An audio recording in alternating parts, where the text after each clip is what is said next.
much of what we have talked about has been broadly touched upon. So I was just seeing how well AI and NI are matching up. Now, I don't know whether you have already used the same device or the same technique before or not, but we are on a slightly lighter note. I must confess that I'm an academic, so I have often wondered how AI could help us. And I know most of our students, even if you're looking the other way, if they're not in a pen and paper environment, they are probably getting the answers from ChatGPT. There's no great secret about it. Right? But I said, that's a lesser problem. A bigger problem for me is the amount of time my faculty spends in grading papers. And that's a most boring and unfulfilling part of teaching. Rather, why don't we give that out to AI? Why do humans need to grade papers? And of course, I turn to Meta again and say, well, give me who does. And there are 4 or 5 applications already available. So I'm rightly thinking that I should go back. And I know when it comes to projects, they will be AI generated and AI graded, and we'll draw our salaries, and students will get their certificates without anybody getting any wiser, right? And that's a wonderful way to think about the brave new world, right? So anyway, but let me not go in that direction. But let's start this conversation, and I think the panelists have also probably taken note of the questions. I'm not asking you to answer those questions. Please say what you want to say, but it'll be wonderful if you can include these topics a little bit, address them a little bit more than you would have probably otherwise been planning to address them. So let's follow a funneling approach here. So let me turn to Professor Akanksha first to get a more broader perspective on AI and public policy, and from then we will come to Dr. Gopika to listen about how it is applied and then finally the practitioner who actually uses AI in healthcare, and we will narrow down the scope a little bit, so to speak. Of course, that's not saying that you cannot speak beyond healthcare. You can please feel free to address wherever you think is appropriate, but we just broaden it down and then let's see what gets impressed. And may I request the panelists to restrict their initial comments for 10 minutes. Thank you very much to the panel and also to the organizers. It's just so great to see so many people who care about these topics and asking the right questions, like the right questions that have to be asked. I'm completely confused because I really want to speak to the questions that you've asked. I have something on each point, the way I cover in my courses, and also I have kind of my talk that I thought that I'll deliver. So let's see if I can do justice to 10 minutes.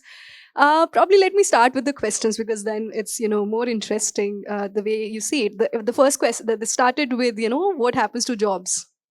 All our questions are asked, in the classrooms, the students are asking the same question, like what happens when AI can do everything now? AI can write, codes, AI can run the production systems, AI can, predict the healthcare and all of that stuff that happens. So I remember a quote in another panel discussion from Professor Vasudev Verma, who works on AI, and he said that, and I'll just put the quote and leave it there for you to process it. He said that your jobs will not be taken by the AI, your jobs will be taken by those who use AI. So, in a way, that is another kind of thinking that is emerging.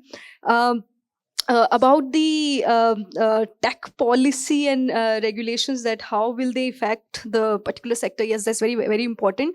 It totally depends on which approach do we go towards. So there are different models that are emerging. There are state regulation, there are self-regulation, there are co-regulation. So either state will regulate, and when the state regulates, either it will take the ex-ante regulation approach or the ex-post regulation approach. So the state is either going to predict that this may go wrong, let's kind of make laws already like the European Union is doing, or the ex-post regulations. So as and when different harms emerge, they will kind of try to address it. The popular discourse that is emerging is co-regulation, where state comes up with the frameworks and the platforms comes up with policy. So that is the idea that's emerging. Generative AI and misinformation, I'm going to add another kind of angle to it. There's predictive AI plus generative AI coming together. So that's the next level of danger that we are facing, where it can predict your behavior and then accordingly it can generate content, and the kind of misinformation, deepfakes and everything that it will be creating, that will be, you know, at a different level altogether. Ethical aspects, you know, different angles. That has to be seen. What kind of limits do we put at? So there is a risk-based analysis approach that is coming now. So European Union came up with Artificial Intelligence X last year, and they said that you, in the certain areas, you cannot put AI. So for example, you cannot put AI in the toys which talk to the toys for the children which talk to them in the parents' voice, for example, because that's totally doable. So they said that the harm is very high. So they have made this risk-based analysis approach. They said, okay, in AI and filters, minimal risk, you can do it.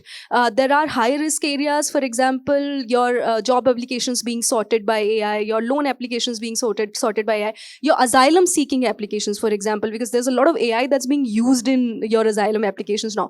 So they said that they are very high risk areas, and when there is a high risk, you have to put human in the loop. So that is the policy that's coming up, that you can't leave it to AI. There has to be a human in the loop, and the advanced level, which European Union has not covered now, but you know, the discussions have started in academia, that human in the loop plus institutional oversight. So there has to be some kind of frameworks that have to come into play. Then AI and sustainable development. So we did a very big workshop recently, and I was myself shocked. So we had speakers from 8 different countries who have done research on data centers, that the kind of things that are happening. So the study that I was citing, that is by Professor Shaolin Ray from University of California. So he has found that how much water, because you have to, so there's a physical infrastructure of AI. You need these huge data centers to run these AI system, and you'll be surprised that the world's biggest data centers are now coming in Hyderabad. So the lands have already been acquired. 668 megawatts by Microsoft. That's something else altogether. Amazon has acquired land. You know, that is happening because every data that you're generating, in order to process it, you need a physical infrastructure. They'll generate a lot of heat, and in order to, you know, cool down these systems, water is the, you know, cheapest way. That way you can do it. So but there's a lot of water pollution happens, and if you're interested in this story, please follow what's happening in Chile and Uruguay, the major protest that has happened against Google, and they have actually shut down those data centers, and they've asked them to leave the country because the kind of drought like situations that have emerged because of the data center.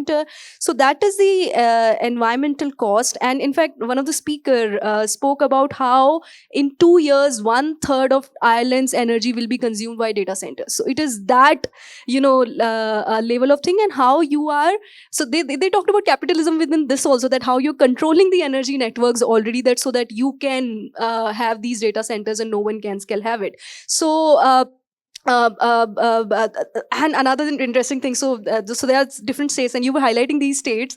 These states are the same states which are giving a lot of leverages to the data centers. Now they have been given exemptions from, of course, as it goes obvious, from the Environmental Protection Act and all of that.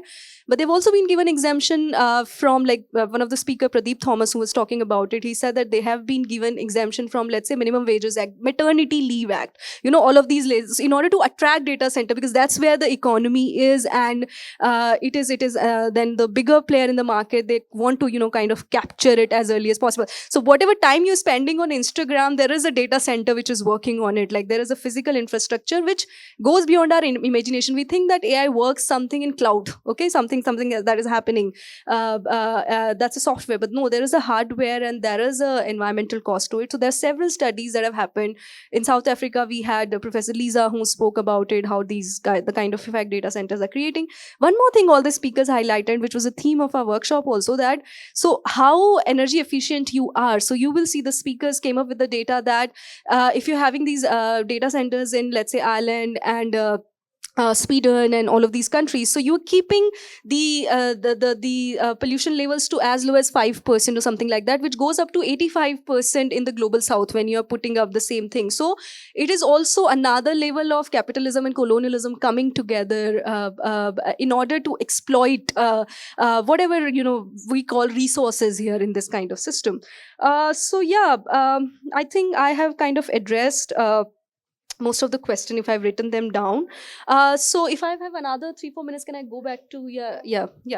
Okay, so what I structured my talk about is like when we had our preparation kind of meeting. So I was asked that if we could come up with certain case studies, what is happening globally. So I thought that I'll put three things together when I talk about AI in public policy. First is like what is happening, certain case studies like globally, India, what's happened so far. Why do we need public policy interventions? And while we are doing public policy interventions, how do we careful? Like what are the things that we are supposed to actually keep in mind? So we know that, now AI is being used in transport management, robot assistance surgery, like other panelists will be talking about in healthcare. It's been used in, it can be used and probably will be used soon for the reliability of evidence in the court systems, like in the legal systems, predictive policing and administration of justice and democratic processes. So you will see that, for example, in Canada, they applied in 2018, they applied this AI in order to check whether when you arrive there, for the let's say immigration or asylum, so you come up with certain documents, so whether these documents are correct or not, like, so they applied there, and there's severe biases that started emerging in the process. There are reports, like we don't know, but there are reports that highlighted by civil society organizations that in the Afghan asylum crisis, they kind of use these cost-cutting translation systems. So you have to speak to these people who have arrived, right? And then the AI is assessing whether you're actually speaking in the dialect that is spoken, in that area and all, not considering the other factors, like what are the factors of the human migration. So that becomes a problem. Google and LinkedIn have accepted that they have their system, their AI algorithmic decision making have shown high paid job only to men, because traditionally, the high paid jobs have gone to men. So they have been, the systems learned that and they started pushing that data. There have been severe discrimination that have come across the bank loan applications, like historically the people belonging to communities which have defaulted in the bank loans earlier, so they're being denied by the system and there's no hearing. There's a very interesting report by MIT which says that this whole system is calling digital apartheid now, like how the whole country has now these CCTV cameras, the data that they collect and the predict your behavior, your movement and all of that. So it's creating digital apartheid system. One more story, like recently, you should read about that in newspaper, and which was highlighted by the gig workers union also. So if you're a taxi driver, so you, every time you take a ride or before every day once, you have to identify the facial recognition technology to identify that you're the person. Now this driver in Bombay, he goes to Tirupati and shaves off his head for his religious beliefs and all of that, and now the system cannot recognize, and because it's failing again and again, he has been locked out of system, and it takes him like 40 days to kind of get back to the system, which creates a livelihood crisis, because your vehicle might be on EMI, you have to kind of pay daily bills and all. So all of that, I mean, there's so many other case studies, like some of the studies we highlighted in the previous session that I was talking about, where he was asking you to put on Meta AI that create a photo of a doctor. You should read a study by Bloomberg Technologies on stable diffusion. So that's a platform that has done a detailed studies that how biases are kind of put into the system. So how if you want an image of a terrorist, it give you a specific ethnicities and specific colors. If you want image of a doctor, it will give you a specific color. You want a receptionist, it will. So it has done both gender and the racial profiling of that in the study. Another thing that you have to see, because we are sitting here in Hyderabad, so Telangana government few years ago applied this Samagra Vedika system. How many of you have heard about this? So there's a very interesting system that they've applied. So they said that we all seek different benefits from the state. Okay, so you can seek scholarship, you can seek some subsidy in the electricity bill, you may seek food or something like that. So they said that everywhere you seek different benefits and everywhere you give that data, let's compile this data, let's put it that way. So what happens with the Aadhaar, that Aadhaar determines your identity and not eligibility. Okay, because Aadhaar has only 4 attributes. It doesn't identify. So in order to become a scholarship eligible for a scholarship, there's a certain eligibility that you should be, let's say, below poverty line, or you should not have a full house, like the permanent house or something like that. So there are different conditions on each scheme. So they put it together and they try to see if it's kind of we can find the leakage in the system, like you are giving some data somewhere else and the other data somewhere else, and we can find the leakage and we can stop it. But what is the problem with the data sets, that even like I don't know how many of you have exact details on all your identity cards that have been given by you. There are, spelling problems, the way addresses are written. So you can write flat number or directly number or something like that. So then it starts flagging you as a fraud applicant, and that becomes a problem for you to kind of prove that no, I am a real applicant. So some 1.68 million, I might be wrong, but check this data. So they were denied fraud applicant, they were denied food, right to food, the food that you get.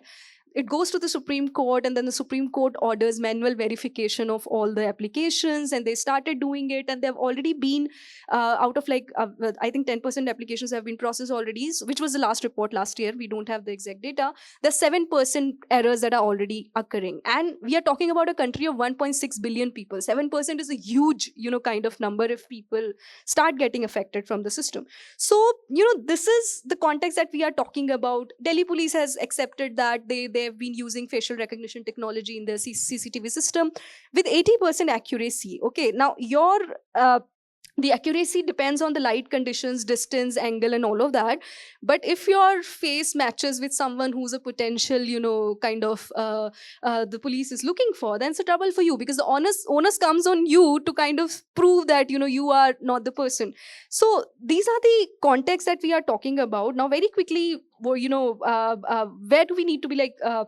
Why do we need like these public policy interventions? The simple reason is that in a functional democracy, we expect the authorities to explain the decision that they are taking. Like if a court is taking a decision, court should be able to explain that I am taking this decision because of these provisions of the law or something like that. If you're being denied something, some service, the authority should be able to explain that this is why you're not being accepted or accepted in the system, which goes for a toss in a algorithmic decision making because of this black box thing that something happens that we cannot explain.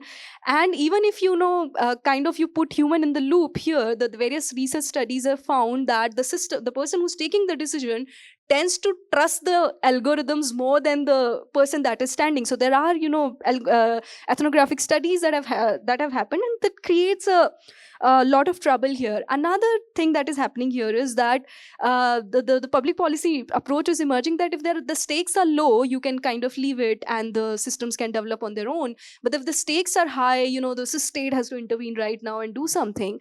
Whereas the academic research, like recently the paper that was published in Big Data and Society, that claims that it might look simple stake at one person level, but collectively it can form a pattern which is a very high stake level. The way I told you that, like, if a lot of people are not getting food, it is a very, very big problem, right? It's a livelihood crisis.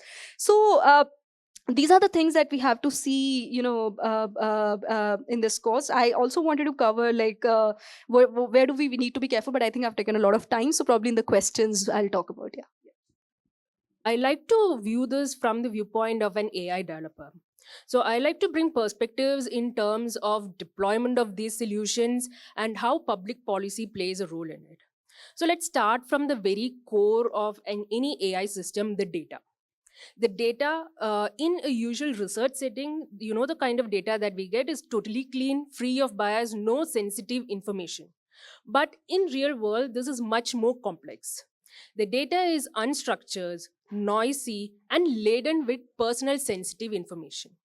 Let me give you an example. In an AI-enhanced chatbot that is used to address grievances based on, let's say, Indian agricultural schemes like PM Kisan.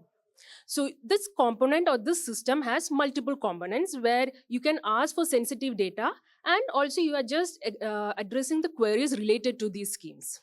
Now, if this system is handled by multiple parties and the part that you are addressing is just answering or FAQs, in that case, the kind of system that an AI developer makes is a system that doesn't need to be concerned with the sensitive data.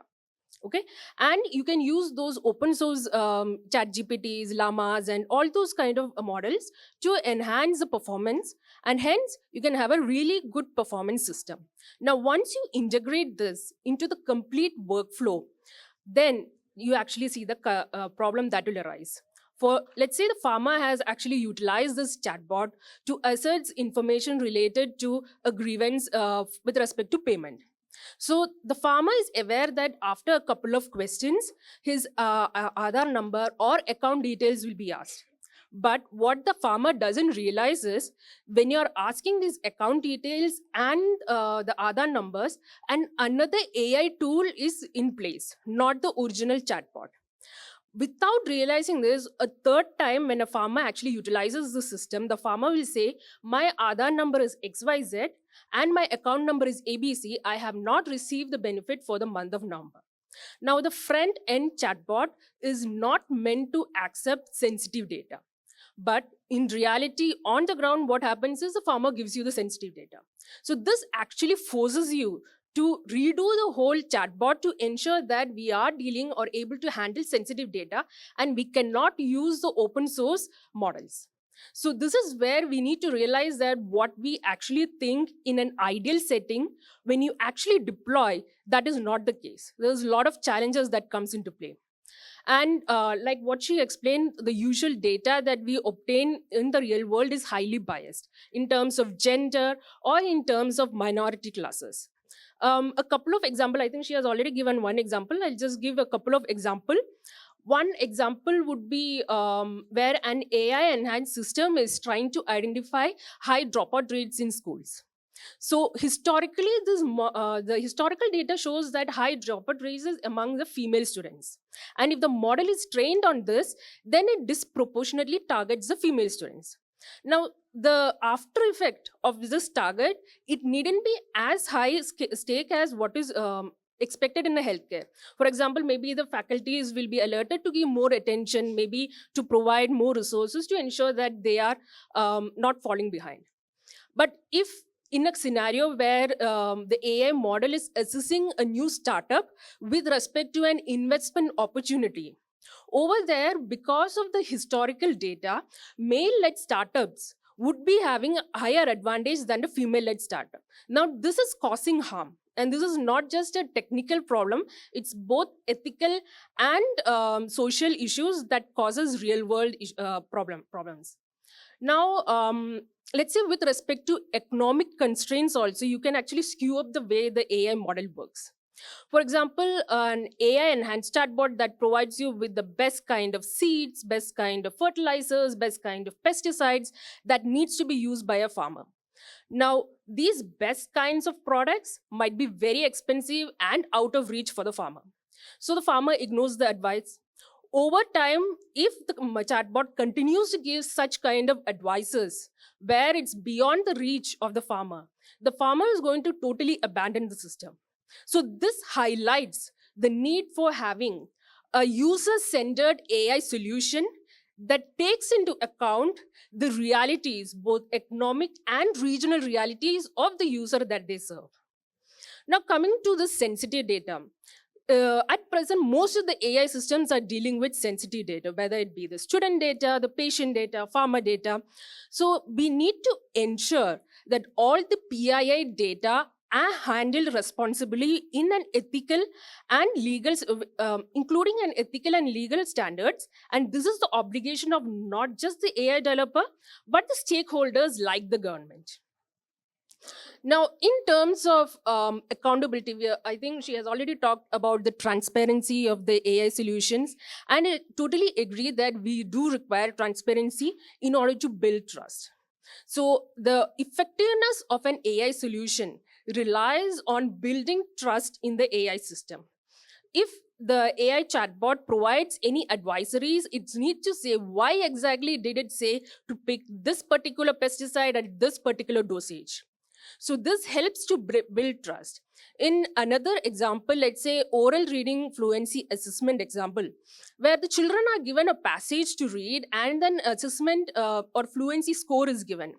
If the AI do not give an explanation of which words are the student has actually misread and what is the correct pronunciation, then the child will not find much use for such an AI product.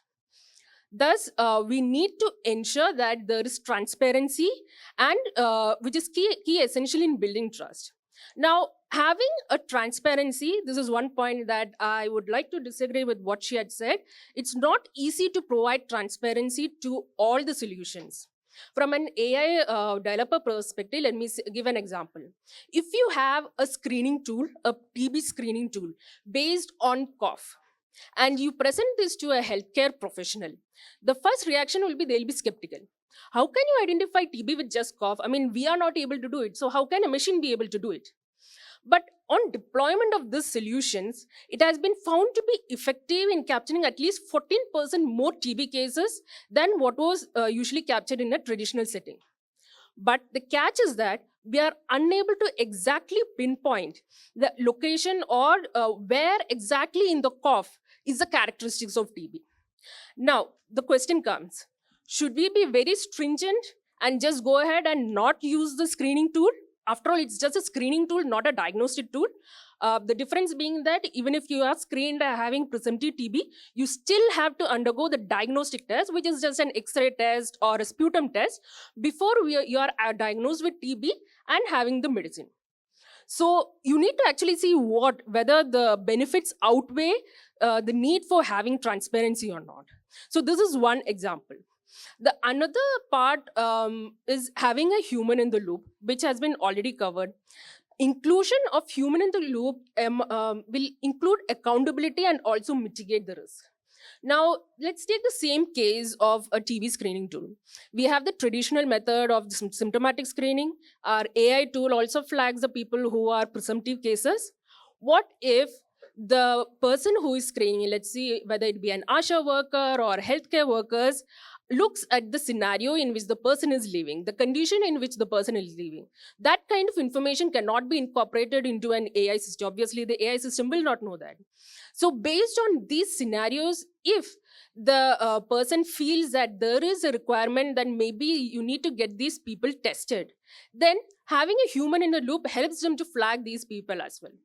So it's a combination of the effectiveness of the AI system as well as the expertise of the human professional that will lead to a creation of an ethical, effective, and reliable AI tool.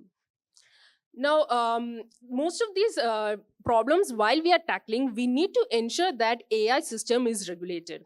And obviously, we have to follow all the regulatory procedures and standards, obtaining the correct approvals and consent. So user consent is a main task that needs to be undergone, especially when we are using the AI tool for social good, without which we are actually violating in an ethical sense. The next thing is that while we are looking at regulation, there should also be a balance for innovation. We shouldn't be too highly regulated the AI system such that there is no scope for innovation, even if you are able to show that you are having low risk, a very low risk, and having this system provides you with a better benefit or outweighs the benefit.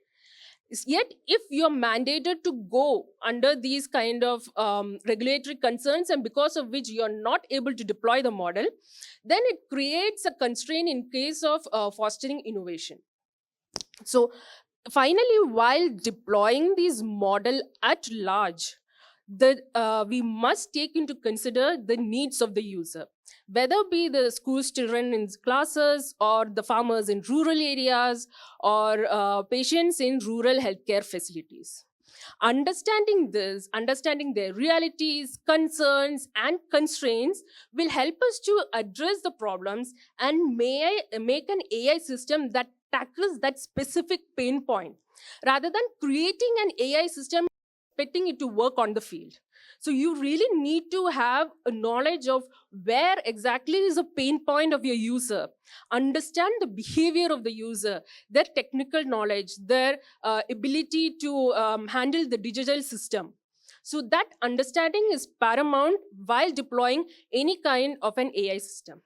And in conclusion, I just want to say that having an accountability, the scalability, sustainability, and keeping in mind these things, we can have an AI system that can be regulated at the same time create impact. Thank you. Thank you. What is very fascinating to us is when people talk about regulation. And I would tell you that as coming from private sector, running a startup, getting investments, it is very concerning for us when people talk about regulation. So I have jotted down my own questions for you guys to see if we are thinking on the right line. And these questions are also for my co-panelist. And why are we asking these questions is because we have invested so much in building AI systems, algorithms, created our own data set in this vast country like India. We cannot generalize. There are certain frameworks we have to cater to, a lot of data and policies that we have to, on our own, comply to, and we are also answerable. And I'm very happy that she talked about innovation. So what is innovation? We as entrepreneurs, we feel that the benefits or the applications today you use have come to you because somebody took that courageous step to innovate something. And history is a proof that regulation can kill innovation if it is not done in the right way. So my questions is, should AI development be tightly regulated or should we allow free flow? And what do we do? If we regulate, who would regulate? So my question to you today is, did the virus come first or did the antivirus come first? Obviously the virus, yes. So we have seen virus coming first and then the antivirus. We have seen privacy breaches first for GDPR or India's DPDP to happen then. We have seen democratic breach for the data protection laws in the US election coming later on. For electric vehicles, it's still a gray area. And hence, it is very concerning for us as innovators and private sectors when people talk about AI and the regulation. So my questions is, who should regulate it? Who should be equipped enough, knowledgeable enough, qualified enough to make these regulations? Are we talking about the government? Are we talking about the industry? Are we talking about the permissions? And is academia together should be making those rules? And if so, we have seen that globally academia talks a lot negatively. There's a controversy of use cases of AI. And what is I see the dichotomy is that global north is funding a lot of digitization effort in global south, but they are themselves extremely closed they do not have DPIs. For example, Germany, they do not have DPI. They are not open themselves, but they are funding digitization and DPI building in India. So why is that a gap? And since I'm asking a lot of questions, I do have some approaches or that could lead to certain conversations or even answers, is that innovation versus applications. I feel that innovation should not be stopped. Innovation should not be regulated. However, we can regulate the application of that. For example, AI use cases in healthcare must be regulated because it is the onus of the regulator to see that it does not benefit to just one stakeholder, which could be the private organization, but it actually benefits the citizen. But should I be regulating the AI in the use cases for the entire industry? No, shouldn't be. The other approach is a trust-based approach. Somebody in the history came up with a coin and said it has a certain value. Then came the notes. And then came the trading basis that note. Now somebody had to form that trust initially, that this coin or this note has a face value of this, and this could be used as an exchange or a barter to receive a particular goods and services. So I feel that trust is a currency that is existing in the system. On trust came the trading and then the entire economy and the democracy eventually. So is trust missing in the system today? When we talk about regulation, the initial feeling is always that we see the bias in the system, and the biases have always been there, right? These discrepancies, these polarities, inequalities, they were there. AI today has amplified that. And I think that amplification is needed is because when we see it amplified, can we take necessary actions? So now we have associated AI with increasing the digital divide. Has it not been there? It was already there. Has it not been a social inequality in place? It was already there. So if we look at trust to regulate that, do we question that this tool, we go after the technology. We don't say that this tool perhaps is the problem. The technology is not the beast, but the beast is how that technology impacts and the impact that it creates. Do we talk about who was the developer of this tool? And what is the socioeconomic background he came from or she came from? What are his personal opinions? And did it affect the algorithms that he finally built? Did we question the organization and their ethical ways and norms and frameworks they followed in building a particular tool? We don't. We right away go after the technology or something that we do not understand to be the enigma. So these are some of my questions. And for healthcare, I think I'll take it on in the next round. Thank you. So, I had sort of made a promise, I don't know whether to the panelists or not, but certainly to myself, that I will not say much, hold myself. There's enough wisdom on the panel without me coming in. But it's just, I cannot resist. So I have to put it. You have no choice but to hear me out here. See, it's a very interesting conversation so far. So we start with the fears of AI, right? And with everything that can go wrong with AI. And all of them are very well-founded, well-justified fears. Things can go wrong all the time. And then we come to the benefits of AI. Well, there is a other side to it. There are some flips, yes. But on the other hand, you can pick up 40% better detection of TB patients just from cough, which humans are failing for whatever reasons. Now, if it works, it works. So now, even if I don't know why it works, if it works, it works, right? It's my business that I don't know why it works, and maybe I should find out. But I'm not going to stop that from working just on a doubt, just because it's a machine. And the next is, of course, this whole question of innovation. So a story comes to my mind about the Industrial Revolution. Many of us probably associate the Industrial Revolution with the steam engine. But historians would often say that it's the cotton ginny, which is even more, heralding of the Industrial Revolution. That the ability to mechanize spinning and weaving and all of that really took off. Interestingly, the cotton ginny, or an earlier version of it, was presented to Queen Elizabeth I more than 100 years before Industrial Revolution happened. And her reaction was that a very large part of my population today earns their livelihood by hand weaving, stitching, knitting, wool. Cotton was not that popular, wool was.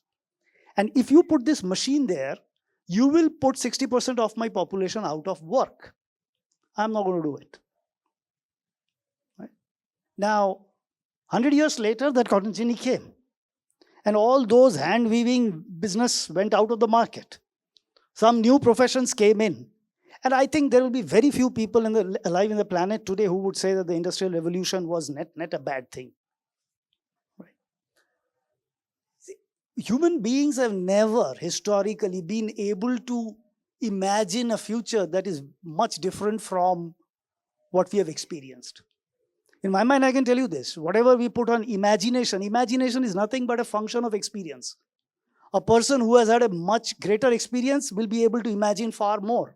If you have lived the narrow line, you will only be able to project it a little bit forward. So these great moments of history, they come, yes, with certain threats. Absolutely. Biases. Yeah, I'm sure AI has its biases. Do you know the biases that the judges in courts have? There are proof that tells you that people are statistically more likely to be put behind bars if the case comes up closer to the lunch time. Because the judge does not have time to listen to your case because he's to hell with it, go to jail, I'm not going to listen to it, I want to go to lunch. That is how biased humans are. So when we are talking about biases of the artificial intelligence, well, what is our benchmark? Yes, we will not have a divine machine which will always be right all the time. But the question is it significantly worse than what we humans are doing today? Right? You go to the United States and talk about race relationships and police torture of or arrests. Right? They will tell you how biased the human and humane police system there is. Don't blame AI for that. We have always lived in an imperfect world. We will always live in a biased world. The question is, are we going to throw the baby out with the bathwater? Right. Regulation is fine, regulation must be there, but let's not scare ourselves under a rock and pretend that, well, now we are living in a just society. Yes, in a just society where only 5 people will get the fruits of that justice in a country of 1.5 billion people. When you are going to scale up things are not going to happen. Explainable AI, absolutely justified. Yes, I don't know what a black box is saying. How many of you have ever asked for an explanation from an interview panel that has rejected you? 5 wise men or women sitting behind on the other side of the table and told you, no, you are not fit for the job. The next candidate is. You have an explanation there?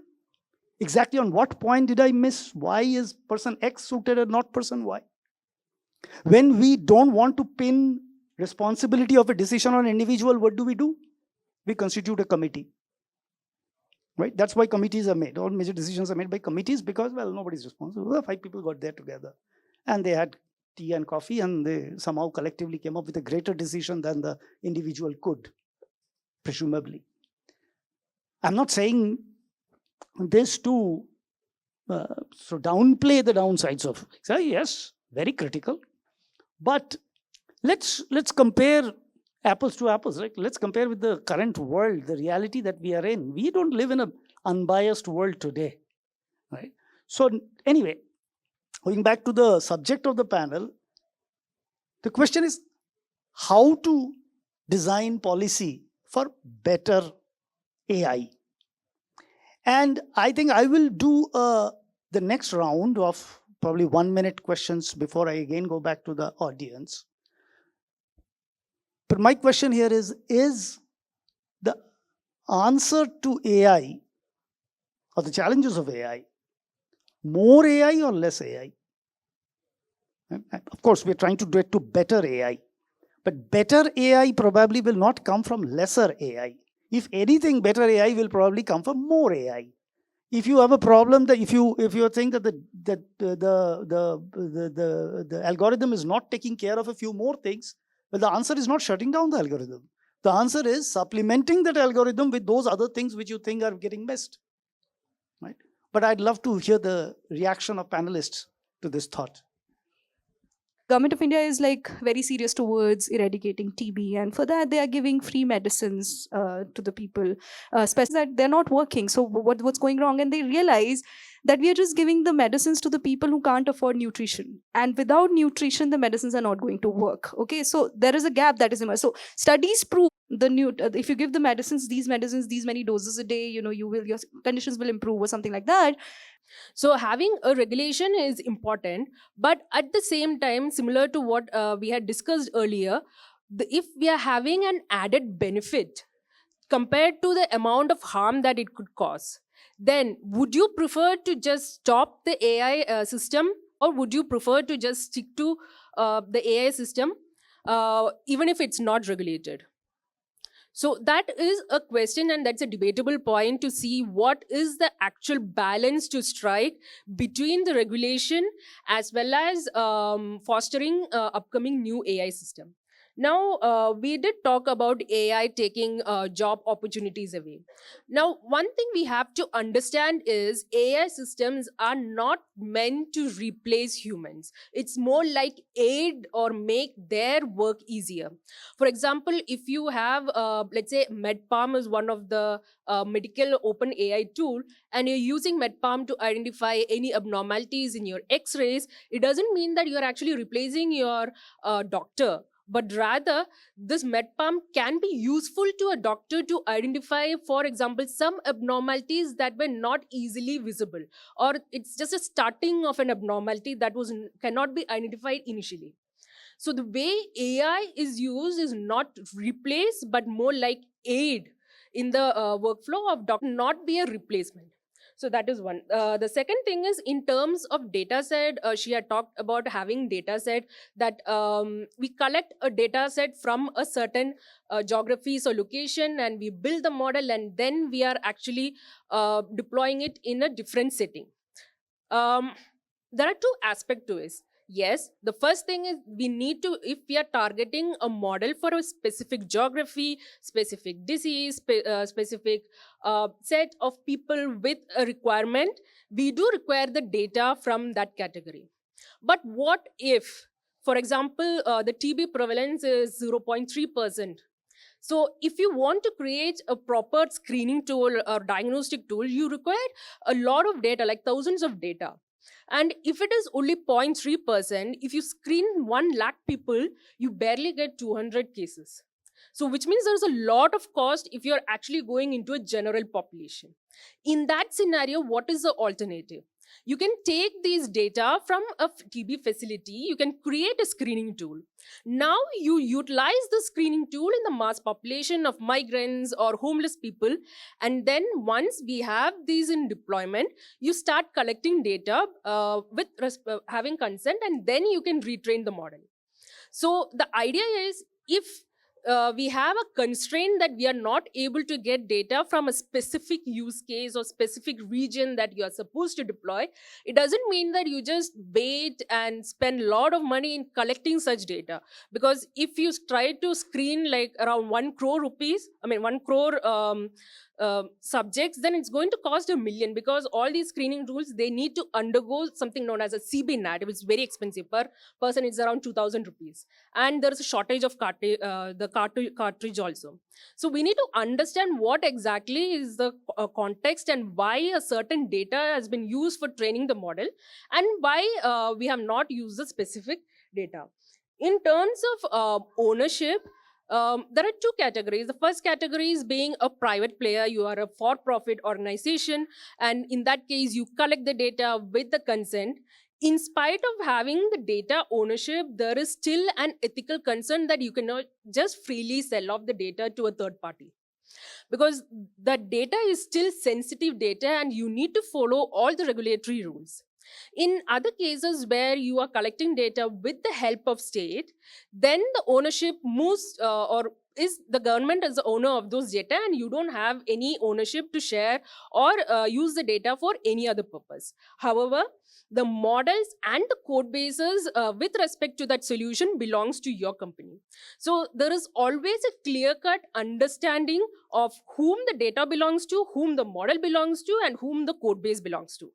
So this clear-cut understanding is required to see who is accountable for the regulation, or for each of these regulatory policy following in terms of ethical and legal obligations.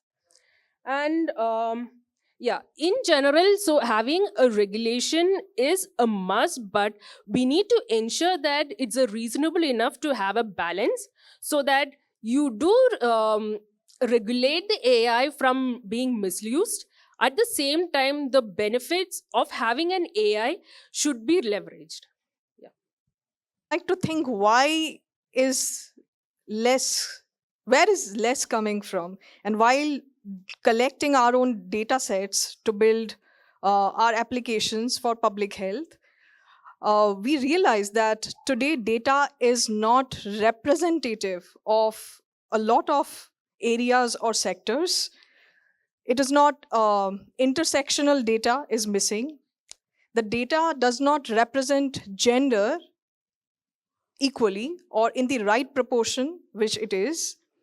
It does not represent demography, ethnicity, most importantly, linguistic, which is in Indian context super, super important. Also, it is not contextual, while the application is going to be contextual. And something that I'm recently extremely passionate about, pre AI era, we have absolutely ignored the disability as a community. And I think with more AI, the onus is on us that the data is, or the less data is representative of the huge disability community that we had, which had been absolutely marginalized to some extent. So less AI, I would like to talk about less data in the AI that should be addressed for us to be headed towards massive AI or scaling the existing AI that we have currently. Great, thank you. So what I have been hearing is that there seems to be a budding consensus on need for three things: transparency, diversity, and the data should capture diversity.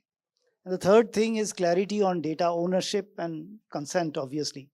Of course, consent is a rather gray area. Most of us don't know what we are consenting to most of the time. And a small lollipop of a $5 coupon or a free movie can convince you to consent to a lot more. So, but nevertheless, I think at least that the onus of a wrong decision, bad decision is on the decision maker. So still, consent should explicitly certainly be there. So what I'm going to do now is I'm going to go back again to the audience. And I'm wondering, after all of this conversation for almost close to an hour, whether there are any new thoughts, new observations, new questions that you have. And I think we will probably go on till 4:15, or what's the closing time? 10 more minutes. Okay. So you heard that. So in 10 more minutes, let's have whatever questions come to your mind now as opposed to before. Yes.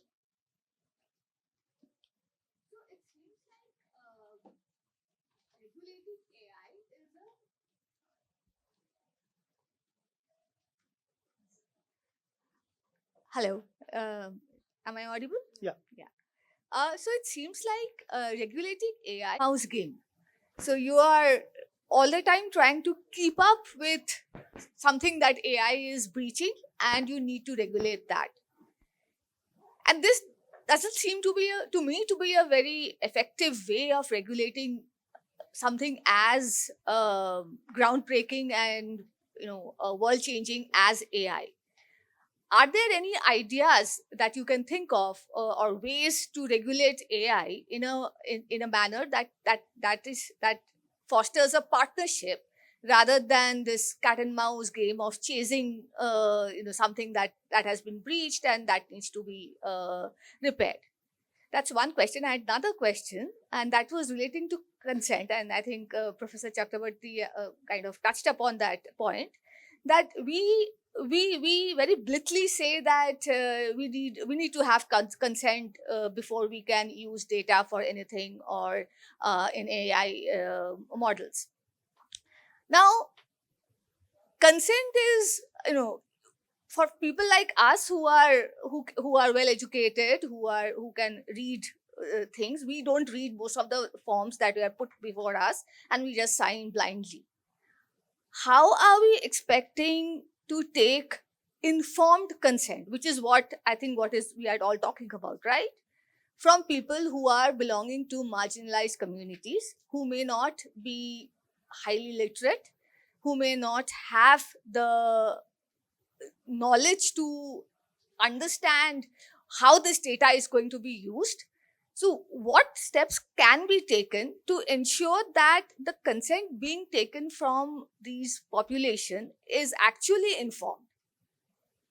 Are there ways to do that? Is the government willing to go further enough to do that? Are companies willing to do that? Because without that, like all of you are mentioning, many of the solutions that we have, healthcare solutions or any other solutions, are based on populations who may not be kind of the same as where the actual trial is going to be used on. So we do need to get data from marginalized population with informed consent. So how do we go about that? Thanks. I just had one simple question. I have a larger comment also, but I think I'll hold that for later if we have time. Like we have identified that A better way of looking at it than innovation coming before regulation, outgrowing rather than coming before. So yeah, just the committee's thoughts on that. Thank you. Yeah, I have a instance in terms of accountability and transparency, which could also pave the way for sustainable innovation rather than the profit seeking one. I think my question has been answered by all the members of the panel, and it's been a very enlightening session. Thank you. Thank you. So yeah, two major approaches that's emerging. One is ex ante regulations, and other is ex post regulations in the legal terminologies. So ex ante regulations, that you predict what might go wrong, and you come up with certain regulatory frameworks in advance, and so that everybody who's building those mechanisms kind of follows it. Ex post regulations, you see like what's happening. If there's a substantial impact that's being created, then you come up with certain regulations. So I'll give you an example of some ex ante regulations, like what's happening in the European Union. So they came up with this Artificial Intelligence Act, and they build this risk-based analysis approach, that what are the different levels of risk that might come out of an AI system. It probably has not come out so far, but they're like, there might be some challenges that might come. So they said that there could be either limited or zero risk, or there could be a very high level of risk, or there could be like unacceptable kind of level of risk. So they put whatever they think is going on into different categories and say that just be careful. Now, for example, I was talking about these examples earlier in the session also where I was speaking. So they said that you I think I spoke here also, that you cannot put AI into children's toys, which kind of speak to them in their parents' voices, like, which is totally doable with AI. So because there's a high level of risk that comes out of it. But let's say if you're putting AI into Instagram filters and different things, that's a very limited AI. Just inform the user that this is something AI driven, and just do it. Then they put this high risk category, and that's where the whole kind of specific intervention is from their side. So they said that if you're using AI into, let's say, bank loan applications, in your college admission applications, in your CV sorting applications, in your asylum seeking applications, and all of that, like where, so they say that there has to be certain things that you have to do, in which, like, they're talking about, as I earlier said, that human in the loop that you have to ensure. But there are one more thing that they're talking about, that is independent AI audit. Now, there are different models that will come out of it. So there has to be some audit mechanisms, whereas there's a third party who intervenes and see that what kind of data sets are you collecting? Is there an ethical data collection or not? Are you keeping all this possible stakeholder in loop? Like, for example, if you're building AI solutions for healthcare, do you have a reasonably competent, medical expert or something like that? So they've used these kind of words in your research team. So this is like one approach, that you predict what might go wrong. You put certain regulations, like not regulations, regulatory frameworks in space, and where whoever is kind of building those solutions have to kind of make sure of it. Like one obligation that they have made it on AI platforms is to privacy by design, that the way you are collecting the data for these AI solutions, let's say if the data has to be kept anonymous, so you collect it that way. Okay, so you so that no one's so your personal data is protected in these regulations, and personal data is the data with which you can identify a person. So if you cannot identify a person with that data, that will go into other kind of regulation which are not so strict. So they said that you put privacy into design. In the paper that I was talking about earlier, I've also written about how in India you need diversity by design kind of obligations also in advance, that when you're training, developing, deploying these frameworks, your data sets have to be diverse enough to deal with the population we are going to deploy these kind of frameworks. So That is one kind of approach that's coming up, but there's a challenge with that. I mean, there's not, kind of even just rosy picture that comes out of it. What happens with these ex ante regulations, and a lot of people are now writing about the Brussels effect, that EU comes up with these laws and then everybody has to come up with something, so that either it approves it, yeah, exactly, or with some modifications, because they say that we won't do any business with you if you kind of not do it. So those kind of structural dependencies also start creating with this kind of things, if we do not take proactive measures into coming up for the models or the frameworks that works for us, that works for the Indian context, like, because we have a very specific context that we are dealing with. Our populations have a different context. The way earlier I was talking, that access to internet has come via phones to us and not via computers, like in the tech advanced societies. So there are specific contexts, there are specific contexts of digital public infrastructures and all, so within which we have to come up with our own solution, which does not hamper, of course, innovation, because there is a lot of scope for growth and lot of development and lot of facilities to be provided to the marginalized population. But there has to be a very independent cost benefit analysis as well. As I said, that the cost is not just the kind of research and development that you put up. The cost is also at the environment. The cost, like, do you really need large language models into like all kind of services and all? So that is the idea, that you do you come up with the solutions that work for you, you build mechanisms, but instead of thinking that if we come up with regulation it will hamper innovation, instead of that, just see that how can we regulate the innovation space itself so that it benefits the population to a large extent. Thank you.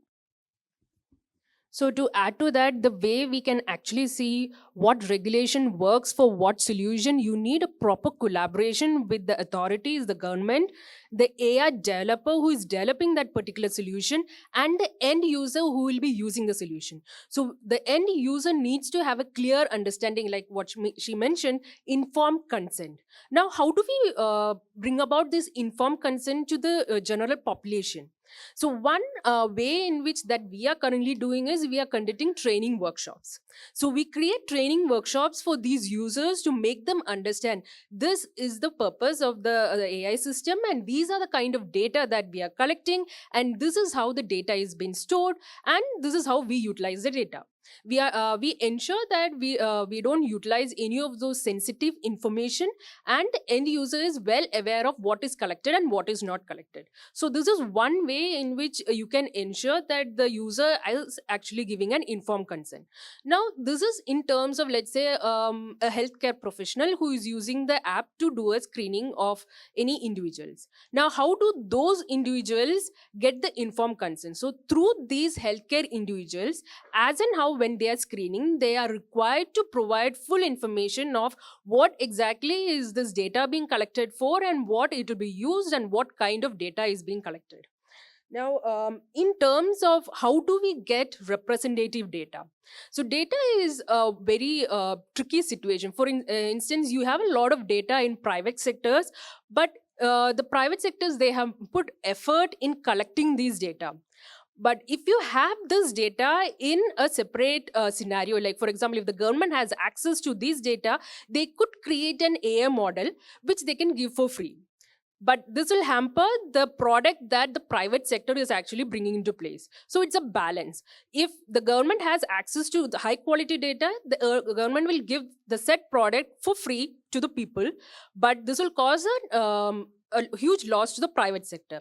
So one way is to provide some incentive for obtaining this highly curated data for creating the AI model. So that is one way in which we can have data or representative data. The other way is open sourcing data. Again, here the criteria is only if it is your own data, as in like the ownership is with your company, you should ever open source the data. Otherwise, the onus falls on whoever owns the data. The last one. Regarding the informed consent, so while developing our product, the gap that we faced is that it is nice to know that there are rules which would want us to have informed consent and data. But the problem is, again, investments.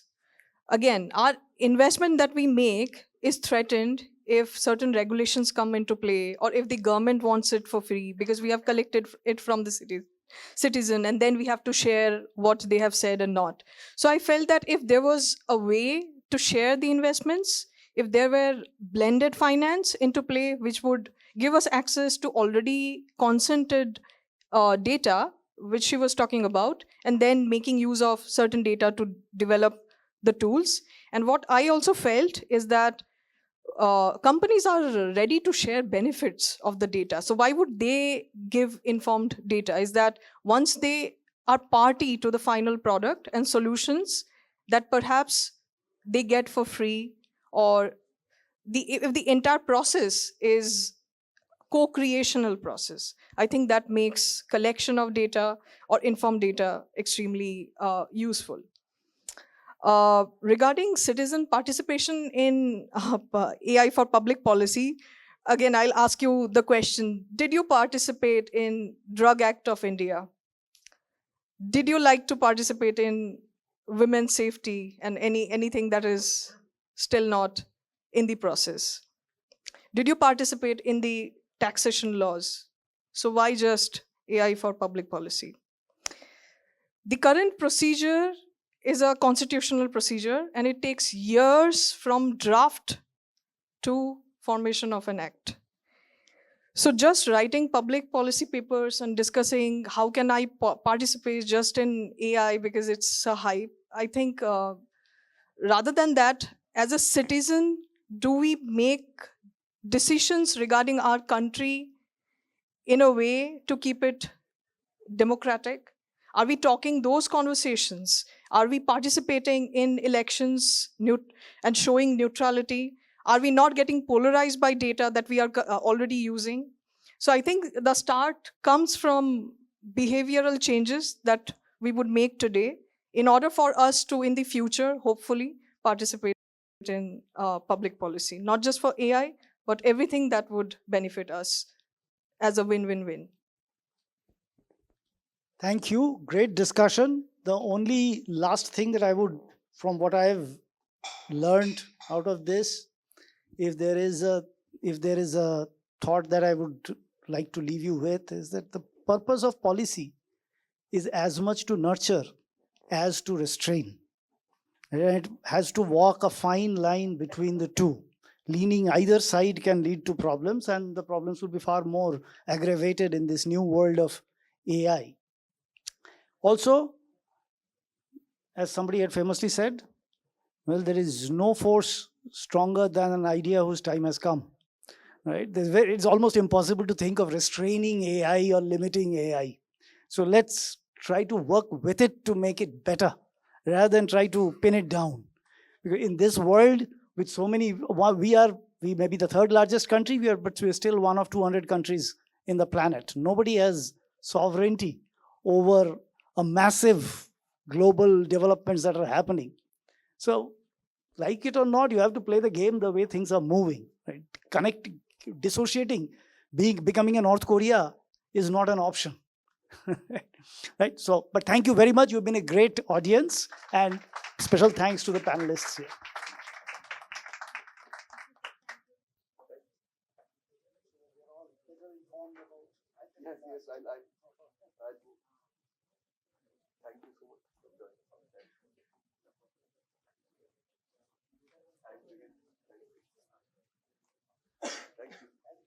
Thank you to the amazing panelists and the audience.